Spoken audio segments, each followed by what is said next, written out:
If you don't declare a state of emergency tonight, you could lose your soul. I never understood these truths. I was raised in a home that had a Bible but never read it, religious home. I remember one night before God saved me, I went to a party, and I remember a number of people in that home, and we went down into a basement. Some of our friends said, come down for a minute, I want you to see something. And we went down into the basement of that home, and I saw a room full about the size of this area of people sitting in a circle. And to my horror, to my absolute horror, they were passing around a hypodermic needle between around 15 people. And even as a drug addict in my early 20s, I looked at those people and said, are you fools? You're going to die of AIDS. You know what they said? You know what one man said? He looked up and said, different strokes for different folks. What would cause somebody to do something so utterly foolish and forfeit their life and die of a disease like that? I ask you tonight, you know the gospel and you're not saved. What on earth has possessed you to remain in your sins unmoved? I started when I was a young boy. I think I'd mentioned earlier that I had been using drugs for half of my life before God saved me. I began using drugs at the age of 12. When I was 12 years old, I was already about the height I am today.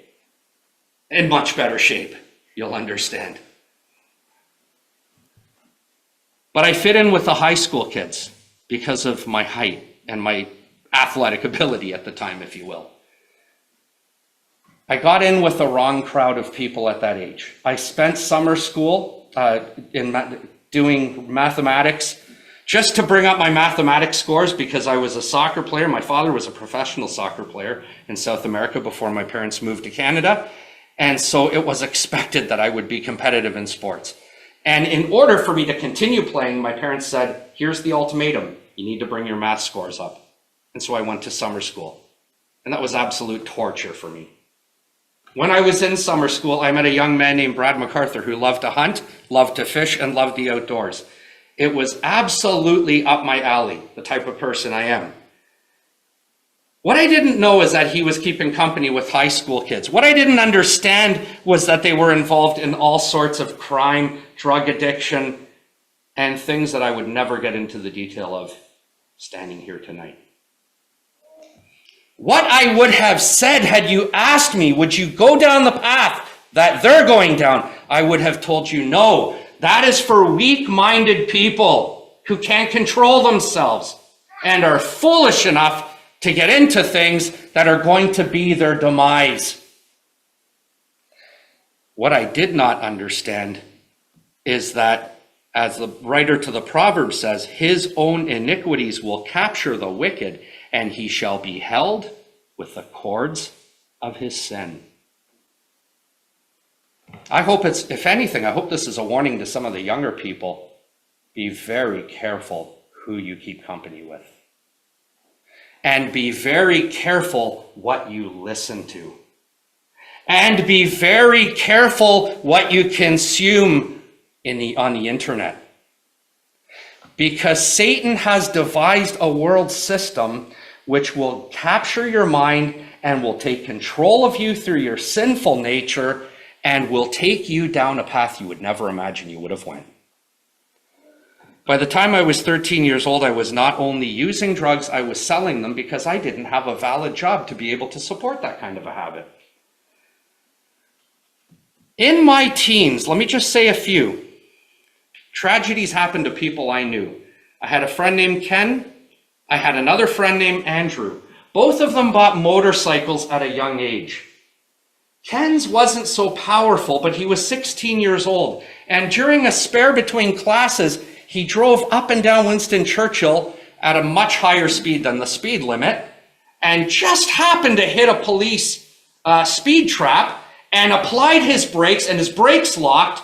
And at the same time he hit the top of a sewer lid, they had just been repaving that part of that road.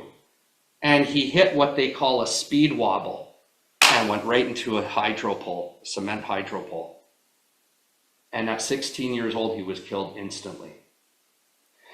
My other friend, Andrew, had bought a Kawasaki 1100 Ninja as his first motorcycle and was killed in the first month he owned it. The fire marshal wouldn't tell my father the details of it, probably because he's not supposed to. But from what I understand, the tree that he hit, he broke.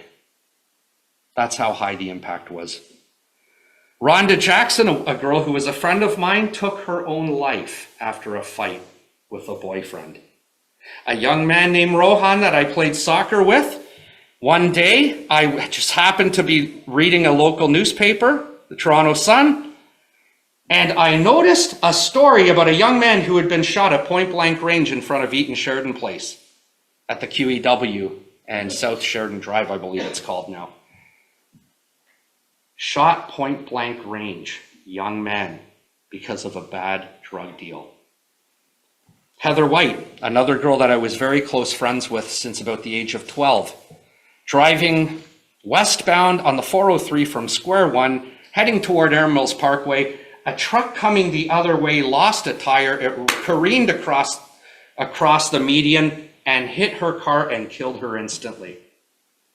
Why am I saying this? Because I used to stand over the caskets of these people as an unsaved young man who didn't know the gospel, who didn't have a Bible, who was absolutely in the dark about what was after death. But I used to look at them and I used to wonder, where are they now? And what if that were me? What about you tonight? If the vehicle which brought you to the meeting tonight was hit by someone texting or distracted in their driving, and they hit your car head on, and you go into eternity, where will your soul be 5 minutes after you die? Throughout those years, God spoke to me many, many, many times, and I would think soberly. I'll give you an example. Some friends of mine and I, we would go to a nightclub in downtown Toronto.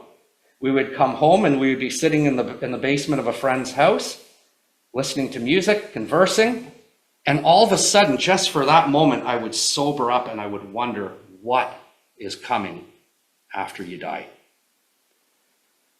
But then I would start to think, Steve, you're going crazy. You're getting worked up with this stuff. Forget about it. Maybe there's somebody in the meeting tonight, you've been hearing the gospel for years. And when you leave tonight, you're going to go and do your own thing, and you're going to just forget what you heard tonight. Can I caution you that I have known more than one person who has heard the gospel very clearly? I could tell you a story, if time permitted, I won't. But I could tell you a story of a young man named Israel, whose mother was a godly woman and prayed for him.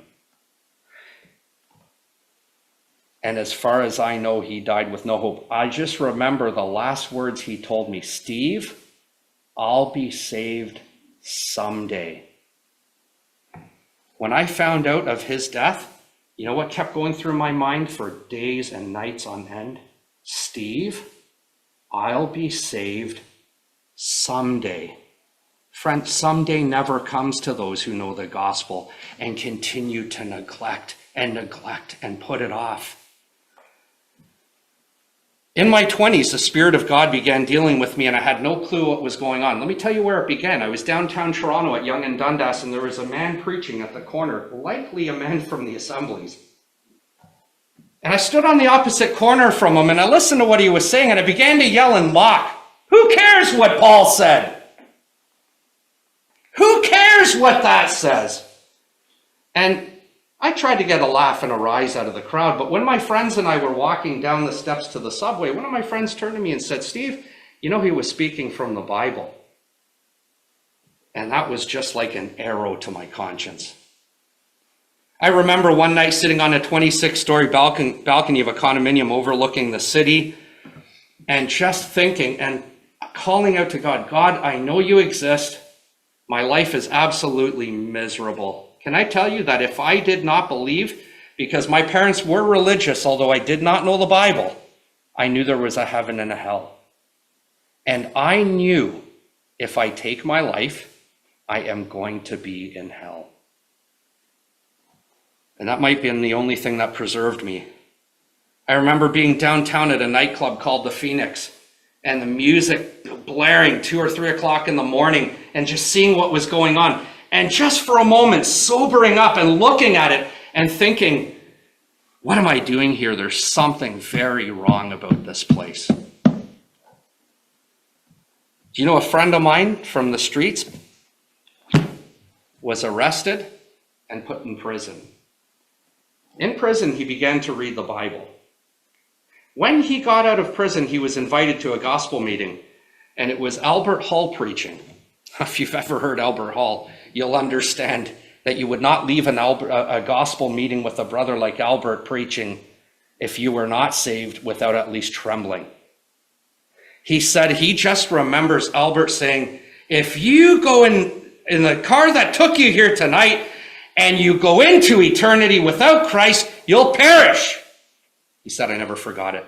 He paced up and down Yonge Street till 3 a.m. until just a few words came to his mind from that gospel meeting. Christ died for the ungodly. He just thought, that's why Christ died. I'm going to trust him right here. He brought the gospel to me, and I'll tell you how many times I lied to him and how many times I treated him in a manner that I would be ashamed of.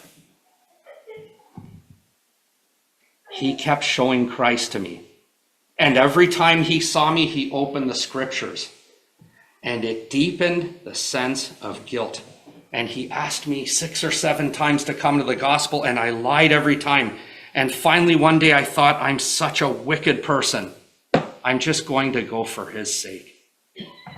That night, in the meeting, totally unmoved. Walked out the door, self-righteous, because I wasn't as bad as my drug addict friends who weren't here tonight. We got in the car, and that broke his heart. And he opened to that verse in Romans 3:19. Every mouth stopped. All the world guilty. He said, Steve, where would you be if you died tonight? And I looked at that verse. Every mouth stopped. All the world guilty. I said, Chris, I'm going to be in hell. Have you ever understood that? Have you ever come to terms? I'm going to lose my soul. I determined that night I'm going to do something about this. Let me just fast forward and say the night I was saved, it was a Tuesday night in my bedroom, Word of God open, reading in the Gospel of John, the truth of what we read in John 3:16, a perishing sinner, hopeless, helpless, and lost. And I came to those words, for God so loved the world. All that took me in.